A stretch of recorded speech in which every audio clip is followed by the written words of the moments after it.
नमस्कार, मी श्वेता अंकले. तरुण भारतच्या न्यूज बुलेटिनमध्ये आपल्या सर्वांचे स्वागत. आता पाहूया ठळक घडामोडी. जागोजागी खड्ड्यांनी भरलेल्या किंवा वाहतूक कोंडीमुळे जाण्यायोग्य नसलेल्या महामार्गावर प्रवाशांना टोल भरण्यास भाग पाडलं जाऊ शकत नाही, असा ऐतिहासिक निर्णय सर्वोच्च न्यायालयाने दिला आहे. न्यायालयाच्या या निर्णयामुळे देशभरातील वाहन चालकांना मोठा दिलासा मिळाला असून यापुढे रस्ते खराब आढळल्यास टोल भरण्यापासून पूर्णतः सूट मिळू शकते. सरन्यायाधीश भूषण गवई यांच्या अध्यक्षतेखालील खंडपीठाने राष्ट्रीय महामार्ग प्राधिकरण आणि कंत्राटदार कंपनीने दाखल केलेली याचिका फेटाळून लावली. टोल वसुलीमुळे होणाऱ्या आर्थिक नुकसानापेक्षा नागरिकांचं कल्याण अधिक महत्त्वाचं आहे, असे खंडपीठाने स्पष्ट केले. सायबर गुन्हेगारीच्या घटनांमध्ये सातत्याने वाढ होत असून चिकोडीतील एका शिक्षकाची सुमारे 30 लाख रुपयांची फसवणूक झाल्याचा धक्कादायक प्रकार समोर आलाय. काही दिवसांपूर्वीच चिकोडीतील एका मोबाईल दुकानदाराला 18.5 लाखांचा गंडा घालण्यात आला होता आणि आता पुन्हा एक शिक्षक सायबर गुन्हेगारांच्या जाळ्यात अडकला आहे. प्राथमिक माहितीनुसार शिक्षक शिवानंद यांनी ट्रेडिंगमध्ये गुंतवणूक केल्यास मोठा नफा मिळेल अशा आमिषाने सायबर फसवणूक करणाऱ्यांच्या संपर्कात आले. सुरुवातीला त्यांना यात काही प्रमाणात नफा मिळाल्यानं यावर त्यांचा विश्वास बसला. मात्र नंतर त्यांच्याकडून वेगवेगळ्या पद्धतीने पैशाची मागणी करून सुमारे 30 लाख रुपये उकळण्यात आले. शहर सायबर क्राईम विभागाकडून सातत्याने जनजागृती केली जात असूनही अनेक नागरिक सायबर गुन्हेगारांच्या आकर्षक व फसव्या योजनांना बळी पडत आहेत. संबंधित प्रकरणी सायबर पोलीस ठाण्यामध्ये तक्रार दाखल करण्यात आली असून अधिक तपास सुरू आहे. पोलीस आणि सायबर सुरक्षा तज्ज्ञांनी पुन्हा एकदा नागरिकांना सतर्क राहण्याचं आवाहन केलं असून अनोळखी लिंक, ॲप्स किंवा ट्रेडिंग प्लॅटफॉर्मवर गुंतवणूक करताना पूर्ण खात्री करूनच निर्णय घ्यावा, असे स्पष्ट केले आहे. टिळकवाडी भागातील 3ऱ्या रेल्वे गेटवरील ओव्हरब्रिजच्या अत्यंत खराब अवस्थेतील रस्त्याच्या दुरुस्तीसाठी आजपासून सुरू होणारे उपोषण आंदोलन महापौर मंगेश पवार यांच्या ठोस आश्वासनामुळे मागे घेण्यात आले. गणेशोत्सवापूर्वीच रस्त्याचं काम युद्धपातळीवर सुरू करून पूर्ण करण्यात येईल असं आश्वासन महापौर पवार व उपमहापौर वाणी जोशी यांनी दिलं. यावेळी शहर पोलीस आयुक्त भूषण बोरसे यांनीही आंदोलनस्थळी भेट देऊन संबंधितांशी संवाद साधला. 3ऱ्या रेल्वे गेटवरील ओव्हरब्रिजचा रस्ता सध्या अत्यंत खराब अवस्थेत असून मोठाले खड्डे व उखडलेला डांबर यामुळे वाहतूक आणि नागरिकांचे मोठे हाल सुरू आहेत. या भागात अपघाताची शक्यता वाढल्यामुळे माजी नगरसेवक विनायक गुंजटकर यांनी उपोषणाचा इशारा दिला होता. मात्र प्रशासनाने दिलेल्या सकारात्मक प्रतिसादामुळे आंदोलन सुरू होण्यापूर्वीच संयमाने मागे घेण्यात आले, अशी माहिती गुंजटकर यांनी दिली. आता रस्ता लवकरात लवकर दुरुस्त होण्याची अपेक्षा नागरिक व्यक्त करत आहेत. घरफोडी प्रकरणाशी संबंधित आरोपीला कित्तूर पोलिसांनी अटक केली असून त्याच्याकडून 20.3 लाख रुपये किमतीचे सुमारे 203 ग्रॅम सोन्याचे दागिने जप्त करण्यात आले आहेत. सदर आरोपी विविध पोलीस ठाण्यांच्या हद्दीत एकूण 5 घरफोडी प्रकरणांमध्ये सहभागी असल्याचं उघड झालं आहे. पोलिसांनी अत्यंत कुशलतेने तपास करत आरोपीला अटक केली असून त्याच्या अटकेमुळे विविध अपराजित प्रकरणांची उकल झाली आहे. या पथकाचं कार्य अत्यंत उल्लेखनीय असल्याचं वरिष्ठ अधिकाऱ्यांनी सांगितलं. सध्या या आरोपी विरोधात पुढील कायदेशीर कारवाई सुरू असून उर्वरित चोरीस गेलेला माल हस्तगत करण्यासाठी तपास सुरू आहे. स्थानिक नागरिकांनी सतर्क राहण्याचं आणि पोलिसांना सहकार्य करण्याचं आवाहन करण्यात आलंय.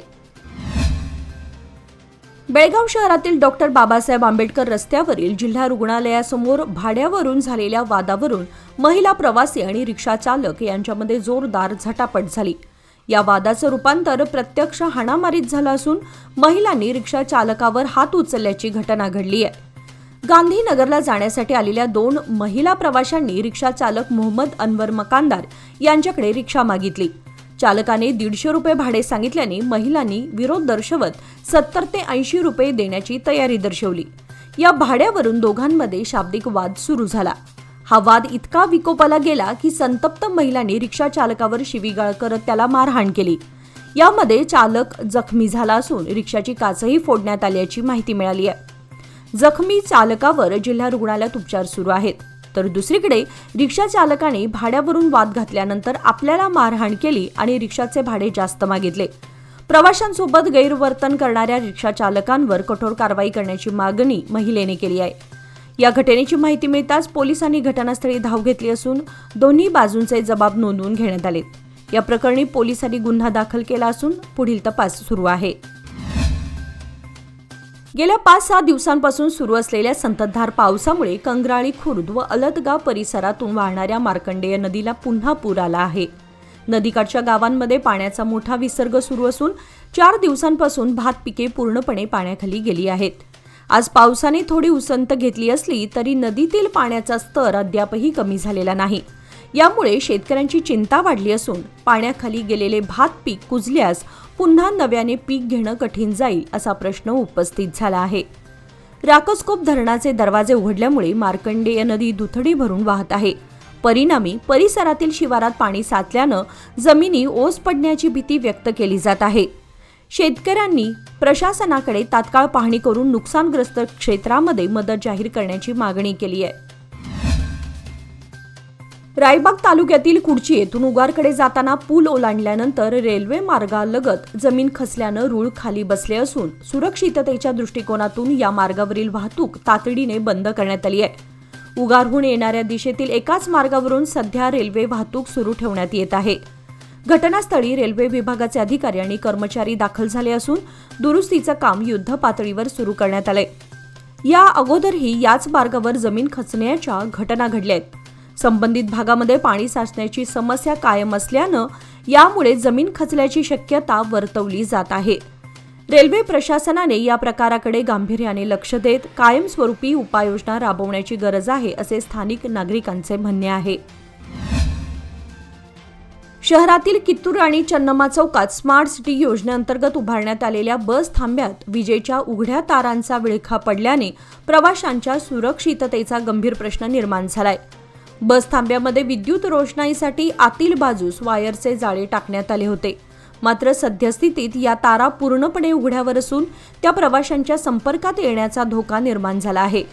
दररोज शेकडो नागरिक या ठिकाणी ये-जा करतात, त्यामुळे कोणतीही दुर्घटना होण्याची शक्यता नाकारता येत नाही. स्थानिक नागरिक आणि प्रवाशांनी या बाबींकडे लक्ष वेधले असून तातडीने दुरुस्तीची मागणी करण्यात आली आहे. स्मार्ट सिटी योजनेअंतर्गत उभारण्यात आलेल्या या सुविधेची योग्य देखभाल न झाल्याचे चित्र स्पष्ट दिसत आहे. प्रशासन आणि संबंधित विभागाने लोंबकळणाऱ्या व विळखा घालणाऱ्या तारांकडे गंभीर दृष्टीने पाहून तातडीने सुरक्षात्मक उपाययोजना कराव्यात, अन्यथा अनर्थ घडल्यास जबाबदारी कुणाची असा सवाल नागरिकांनी उपस्थित केलाय. सामाजिक एकता, शांतता आणि विश्वबंधुत्वासाठी कार्यरत असलेल्या प्रजापिता ब्रह्मकुमारी ईश्वरीय विश्वविद्यालयाच्या बेळगाव विभागाच्या वतीने ब्रह्मकुमारी दादी प्रकाशमणी यांच्या स्मृती दिनानिमित्त 22 ते 24 ऑगस्ट दरम्यान 3 दिवसीय महारक्तदान शिबिराचे आयोजन करण्यात आले आहे. या शिबिराची माहिती ब्रह्मकुमारी विद्याबेन यांनी पत्रकार परिषदेत दिली. रक्ताच्या कमतरतेमुळे अनेक रुग्णांचे प्राण संकटात येतात, हे लक्षात घेऊन हा उपक्रम हाती घेण्यात आला आहे. शिबिर रेड क्रॉस सोसायटी, जिल्हा रुग्णालय आणि इतर संस्थांच्या सहयोगाने आयोजित करण्यात आले आहे. ब्रह्मकुमारी संस्थेच्या आध्यात्मिक कार्याबरोबरच समाजोपयोगी उपक्रमांचंही हे उत्तम उदाहरण ठरणार आहे. यावेळी बेळगाव केंद्राच्या प्रमुख ब्रह्मकुमारी अंबिका दिदी, श्रीकांत भाई आदी उपस्थित होते.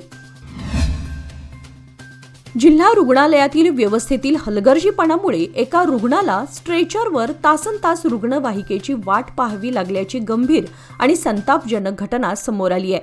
या प्रकारामुळे जिल्हा प्रशासनाच्या कार्यप्रणालीवर तीव्र प्रश्नचिन्ह निर्माण झाले असून नातेवाईकांनी संतप्त प्रतिक्रिया व्यक्त केली आहे. बैलहोंगल तालुक्यातील एका महिलेला पायाच्या शस्त्रक्रियेसाठी बेळगावातील सुपर स्पेशालिटी हॉस्पिटलमधून जिल्हा रुग्णालयाच्या जुन्या इमारतीत हलवणं जाणं अपेक्षित होतं. मात्र वेळेवर रुग्णवाहिका उपलब्ध न झाल्यानं रुग्णास स्ट्रेचरवरच कॉरिडॉरमध्ये तासनतास थांबावं लागलं. रुग्णासोबत असलेल्या नातेवाईकांनाही याचा त्रास सहन करावा लागला. या प्रकारामुळे रुग्णालय व्यवस्थापनाच्या दुर्लक्षाची पोलखोल झाली असून रुग्णांच्या आरोग्याशी थेट खेळ होत असल्याची भावना नागरिकांमध्ये निर्माण झाली आहे. जिल्हा प्रशासनाने त्वरित लक्ष घालून दोषी अधिकाऱ्यांवर कठोर कारवाई करावी अशी मागणी रुग्णाच्या नातेवाईकांसह जनतेकडून होत आहे. भारतीय सैन्यात कार्यरत असलेले येळ्ळूर संभाजी गल्ली येथील जवान राहुल आनंद गोरल वय 33 यांचं लखनौ येथील रुग्णालयात उपचारादरम्यान निधन झालं. गेल्या काही महिन्यांपासून ते आजारी होते. त्यांच्या निधनाने गावात शोककळा पसरली असून परिसरात हळहळ व्यक्त केली जात आहे. राहुल गोरल हे गेल्या 13 वर्षांपासून सैन्य सेवेमध्ये कार्यरत होते. सैन्य सेवा करत असतानाही त्यांना लेखनाची विशेष आवड होती. त्यांनी लिहिलेली काही पुस्तके प्रसिद्धही झाली आहेत. आजारपणामुळे त्यांच्यावर लखनौ येथील रुग्णालयात उपचार सुरू होते. उपचारादरम्यान त्यांची आई अनिता गोरल या सतत त्यांच्यासोबत होत्या. त्यांचा अंत्यविधी आज गुरुवार दिनांक 21 ऑगस्ट रोजी सायंकाळी येळ्ळूर स्मशानभूमीत करण्यात आला. त्यांच्या पश्चात आई, एक विवाहित बहीण व भाऊजी असा परिवार आहे. स्वतःला देशसेवेस अर्पण करणाऱ्या या जवानाच्या निधनाने येळ्ळूर गावावर शोककळा पसरली असून अनेकांनी श्रद्धांजली अर्पण केली आहे. लोकमान्य मल्टीपर्पज कोऑपरेटिव्ह सोसायटीच्या वतीने स्वातंत्र्य संग्रामातील 2000 क्रांतिकारकांचे छायाचित्र प्रदर्शन विविध ठिकाणी आयोजित करण्यात आले आहे. शहासने यांच्या संकल्पनेतून साकारलेले हे प्रदर्शन विद्यार्थ्यांना प्रेरणा आणि अभ्यासासाठी महत्त्वाचे ठरणार आहे. या छायाचित्र प्रदर्शनाचे आयोजन 15 ते 19 ऑगस्ट मराठा मंदिर बेळगाव, 20 व 21 ऑगस्ट आरपीडी महाविद्यालय येथील किड्स लायब्ररी, 22 व 23 ऑगस्ट ज्ञान प्रबोधन मंदिर, 25 व 26 ऑगस्ट व्ही.वाय. चव्हाण पॉलिटेक्निक खानापूर, 28 ते 30 ऑगस्ट सोमवार पेठ गणेश मंडळ, 1 व 2 September Baburao Thakur PU college Jamboti तसेच 3 व 4 सप्टेंबर कणकुंबी हायस्कूल कणकुंबी येथे आयोजित करण्यात आले आहे. या उपक्रमाला आतापर्यंत विविध शाळा महाविद्यालयातील लाखो विद्यार्थी, शिक्षक, कर्मचाऱ्यांनी प्रतिसाद दिला असून संस्थेच्या कार्याची प्रशंसा केली आहे. सदर उपक्रम हा पूर्णतः लोकाश्रयाने कार्यान्वित असून त्याला कोणतेही शासकीय अनुदान नाही. त्यामुळे नागरिकांनी व विद्यार्थ्यांनी या अनोख्या, प्रेरणादायी व अभ्यासपूर्ण प्रदर्शनाचा लाभ घ्यावा असे आवाहन आयोजकांनी केलं आहे. अधिक माहितीसाठी जनसंपर्क अधिकारी सत्यव्रत नाईक, मोबाईल क्रमांक 9845427100 यांच्याशी संपर्क साधावा असे आवाहन करण्यात आले आहे. निपाणी शहर पोलिसांनी बुधवारी दुपारी महामार्गालगतच्या गणेश नगर परिसरातून सुमारे 1,30,000 रुपये किमतीचे 26 किलो चंदन अत्यंत धाडसाने जप्त केले. मात्र कारवाई दरम्यान दोघे संशयित आरोपी घटनास्थळावरून पळून जाण्यात यशस्वी ठरले आहेत. निपाणी शहर पोलीस ठाण्याचे उपनिरीक्षक शिवानंद कारजोळ आणि त्यांचे सहकारी तवंदी घाटातून निपाणीकडे येत असताना महामार्गावर गणेश नगरजवळ 2 जण पोत्यातून काहीतरी घेऊन घाईत जात असलेले त्यांना निदर्शनास आले. पोलिसांनी त्यांना थांबवून विचारणा करण्याचा प्रयत्न केला असता त्या दोघांनी पोत्यातील चंदन फेकून तिथून पळ काढला. पोलिसांनी तत्काळ पाठलाग केला, परंतु ते नजीकच्या ऊसाच्या शेतात पळून जाण्यात यशस्वी झाले. जप्त केलेल्या 2 पोत्यांमध्ये 26 किलो चंदन साठवलेलं असून त्याची बाजारभावातील किंमत सुमारे 1,30,000 रुपये इतकी आहे. ही कारवाई उपनिरीक्षक शिवानंद कारजोळ, हवालदार PM घस्ती, संजय काडगौडर, सुदर्शन अस्की आणि अमर चंदनशिव यांनी संयुक्तरित्या केली. या प्रकरणाचा अधिक तपास निपाणी शहर पोलीस ठाण्याचे उपनिरीक्षक कारजोळ करत असून पोलिसांकडून पळून गेलेल्या आरोपींचा शोध सुरू आहे. हिंडलगा ते बाची या महाराष्ट्र हद्दीपर्यंत जाणारा रस्ता गेल्या अनेक दिवसांपासून अत्यंत खराब स्थितीत असून वाहन चालक आणि नागरिकांना मोठ्या त्रासाला सामोरं जावं लागत आहे. या रस्त्यावर मोठ्या प्रमाणात खड्डे पडले असून अनेक अपघातांचे प्रमाण वाढले आहे. या रस्त्याच्या दुरुस्तीसाठी महाराष्ट्र एकीकरण समितीच्या वतीने अनेक वेळा निवेदन देण्यात आले. तसेच रास्ता रोको आणि तीव्र आंदोलनही छेडण्यात आलं. मात्र बांधकाम विभागाने केवळ तात्पुरत्या उपाययोजनांमध्ये खडी टाकून हात झाडू काम केले. समितीचे नेते RM चौगुले यांनी सांगितले की हा रस्ता पुन्हा पूर्णपणे खराब झाला असून रस्ता दुरुस्त करणं ही आता काळाची गरज आहे. लवकरात लवकर सदर रस्ता दुरुस्त केला गेला नाही तर महाराष्ट्र एकीकरण समिती पुन्हा एकदा तीव्र रास्ता रोको आंदोलन करेल. नागरिकांनी आणि येथील स्थानिक लोकप्रतिनिधींवर नाराजी व्यक्त करत रस्ता त्वरित दुरुस्त करण्याची मागणी केली आहे. निपाणी शहर व परिसरातील ग्रामीण भागातील विद्यार्थ्यांसाठी शिक्षणाचं केंद्र म्हणून म्युनिसिपल हायस्कूल ओळखलं जातं. नगरपालिकेच्या माध्यमातून चालवल्या जाणाऱ्या या हायस्कूलची सध्याची परिस्थिती काहीशी बिकट आहे. असं असलं तरी गरीब विद्यार्थ्यांच्या शिक्षणाचं माहेरघर म्हणून अजूनही या हायस्कूलकडे पाहिलं जातं. असं असलं तरी या हायस्कूलच्या सुरक्षेसाठी सुरक्षा रक्षक अनेक वर्षांपासून नेमला गेलेला नाही. या ठिकाणी शिपाई देखील नाही. याचाच गैरफायदा उठवत काही अज्ञात युवकांनी या हायस्कूल इमारतीमध्ये प्रवेश करून शैक्षणिक कागदपत्रांची नासधूस केली. खुर्च्या, टेबल इत्यादींचंही नुकसान केल्याची घटना उघडकीस आली आहे.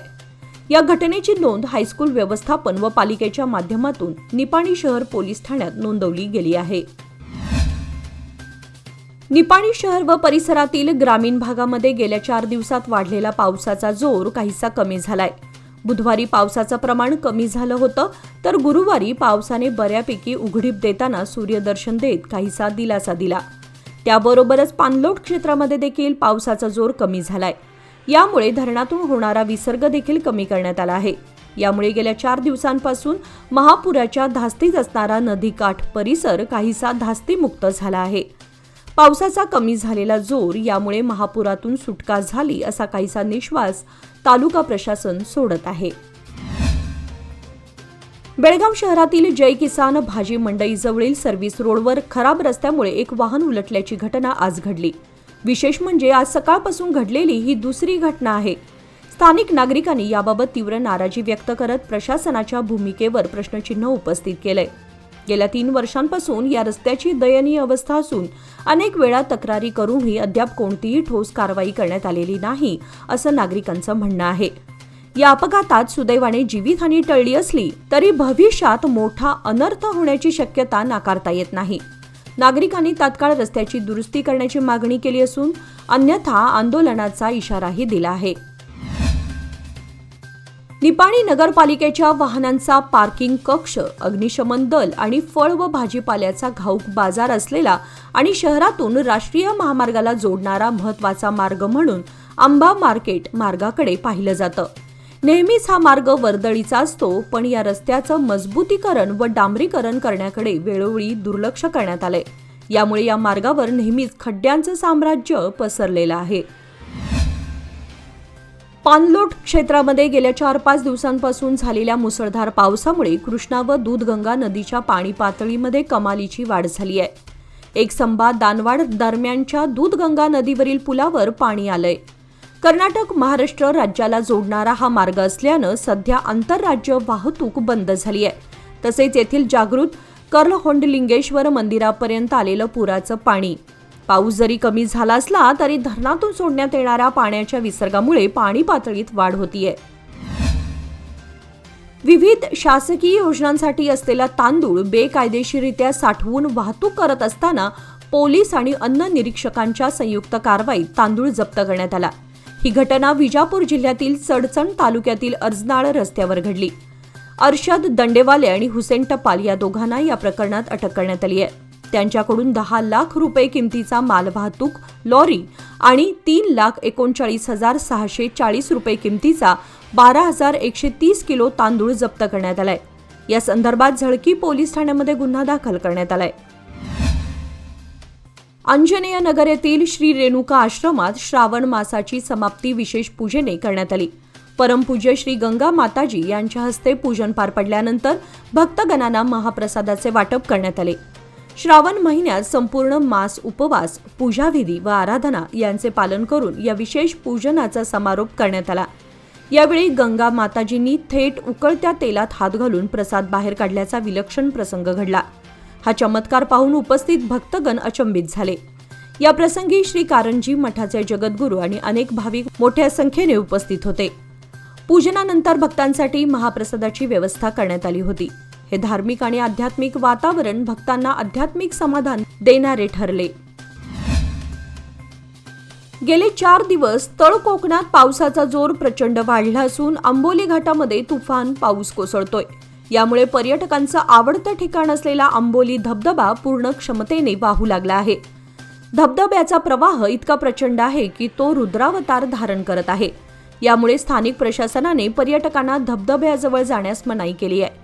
सुरक्षेच्या दृष्टीने पोलीस आणि वन विभाग सतर्क असून धबधब्याच्या परिसरात बॅरिकेटिंग आणि निगराणी ठेवण्यात आली आहे. दरवर्षी पावसाळ्यात पर्यटकांचा मोठा ओघ आंबोली धबधब्याकडे असतो.